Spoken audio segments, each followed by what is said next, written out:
دو، چونکہ ہم اخلاق پر گفتگو کر رہے ہیں، اچھا اخلاق، تو اچھا اخلاق کیا ہے، اس کو آپ کیسے ڈیفائن کرو گے؟ اچھے اخلاق کی ڈیفینیشن کیا ہے، تعریف کیا ہے؟ عبداللہ ابن مبارک رحمہ اللہ بہت بڑے محدثین میں سے گزرے ہیں، امام ترمذی نے ان کا قول ذکر کیا ہے، کہتے ہیں کہ عبداللہ ابن مبارک نے اچھے اخلاق کی، حسن خلق کی تعریف بیان کی تو کہا ہوا بسط الوجہ وبذل المعروف وکف الاذی. تین چیزیں بیان کی انہوں نے. کیا ہے؟ بسط الوجہ، بذل المعروف، کف الاذی. یہ تین چیزیں ہیں جو اخلاق ہیں. بسط الوجہ خوش مزاجی، بسطہ کا مطلب ہوتا ہے پھیلانا، وجہ چہرہ پھیلانا، یعنی ایک آدمی ایسا نہیں ہو چہرہ سکیڑ دیا، کشادہ پیشانی ہے، مسکراتا چہرہ، خوش مزاج، اچھا، کھلی پیشانی سے ملنا ہے. بسط الوجہ، لوگوں سے ملاقات میں انسان کا خوش مزاج ہونا، نمبر ایک. نمبر دو، وہ آپ دیکھیے کوئی آدمی ہمیشہ آپ کو ایسے ہی دیکھیے، آپ بولیں بہت اچھا اخلاق والا آدمی ہے، کیا اخلاق ہے اس کا، جب بھی دیکھتا ہے غصے سے دیکھتا ہے، اچھا اخلاق ہے. لیکن کوئی آدمی آپ سے خوشی سے ملتا ہے تو آپ کیا کہیں؟ اچھا اخلاق. یہ طبعاً انسان کی فطرت میں ہے، تب انسان کی فطرت میں ہے. آپ بس میں جا رہے ہیں، کسی کو آپ نے دیکھا، اس نے آپ کو دیکھ کے ایسا کیا، آپ بولیں گے کتنا اچھا اخلاق ہے، آپ بھی وہ دیکھے گا تو آپ بھی ایسا کرو گے. انسان کی فطرت میں ہے. لیکن کوئی آدمی آپ کو دیکھ کے مسکراتا ہے، آپ کہیں گے آج گرمی بہت ہے نا، آپ فوراً اس سے بات شروع کرو گے، ٹائم کیا ہوا ہے، آپ کہاں جا رہے ہیں. تو ایک آدمی انسیت پیدا ہوتی ہے.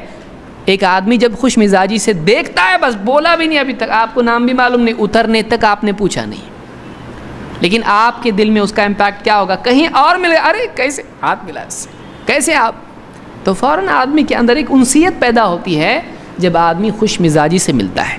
اس کو اچھا اخلاق ہے. اس میں کوئی خرچ نہیں ہوتا اور بیٹری ختم نہیں ہوتی، اس سے کوئی خرچ نہیں ہوتا. لیکن کتنا بخل کرتا ہے آدمی اس میں بھی. اجنبی سے بھی اگر آدمی خوش مزاجی سے ملے تو وہ دوست بنتا ہے، اور اگر اپنے سے بھی بد مزاجی سے ملے، سختی سے ملے، تو وہ دشمن بن جاتا ہے. وہ یاد رکھتا ہے. اچھا، ہوا بسط الوجہ وبذل المعروف.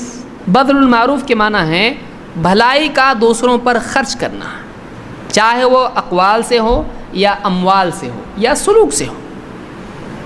یعنی دوسروں کے ساتھ ان کو سلام کرنا، خیر خیریت پوچھنا، اس کے دکھ درد میں اس کو تسلی دینا، اس کی خوشی میں خوش ہونا، اللہ کا شکر ادا کرنا، اس کو مبارکبادی دینا، اللہ اور برکت دے کہنا، وغیرہ وغیرہ. کلام سے بھی ہو سکتا ہے. یہ خیر کا خرچ کرنا ہے. اس کو اگر کوئی پریشانی میں کہ وہ ڈاکٹر بہت اچھا ہے، آپ اس کے پاس جاؤ، وہ کم خرچ میں آپ کا اچھا علاج کرے گا. یا وہاں جاؤ آپ، وہ اچھا ہے، یہ ایجوکیشن ہے، آپ یہ پڑھو، یہ مت پڑھو. آپ کسی کو الفاظ سے رہبری دینا، یہ بذل المعروف ہے. اسلام صرف چیریٹی مال کی نہیں مانتا ہے، بلکہ زبان کی بھی چیریٹی اسلام مانتا ہے. یہ اسلام کی خوبی ہے، اس کو بھی چیریٹی کاؤنٹ کرتا ہے اسلام. بلکہ بعض اوقات مال سے زیادہ یہ چیریٹی، گائیڈنس کی چیریٹی زیادہ اچھی ہوتی ہے. تو بذل المعروف، یا آپ مثلا مال آپ نے خرچ کیا اس کے اوپر، یا سلوک کے اعتبار سے آپ کے گھر آیا، آپ نے اس کے لیے کرسی سیدھی کی، وہ تھوڑی سیدھی تھی، آپ نے اور سیدھی کی تاکہ بتائیں آپ کے لیے کرسی میں دے رہا ہوں. آپ نے اس کے لیے گھر میں، آپ کے پاس کرسی نہیں، کوئی بات نہیں، آپ غریب نہیں ہو اگر آپ کے پاس اخلاق ہیں. غریب وہ جس کے پاس اخلاق نہیں ہے. تو آپ نے اس کے لیے اپنی پھٹی ہوئی چادر بچھا دی. اس کو لگا دیکھو میرے لیے چادر بچھایا اس نے بیٹھنے کے لیے، آئیے بیٹھیے، تشریف رکھیے. پانی لا کے دیا اس کو، پانی فریج کا نہیں دیا، لیکن آپ نے اس کو. یہ کیا ہے؟ بذل المعروف، سلوک کے ذریعے سے اخلاق سے پیش آنا.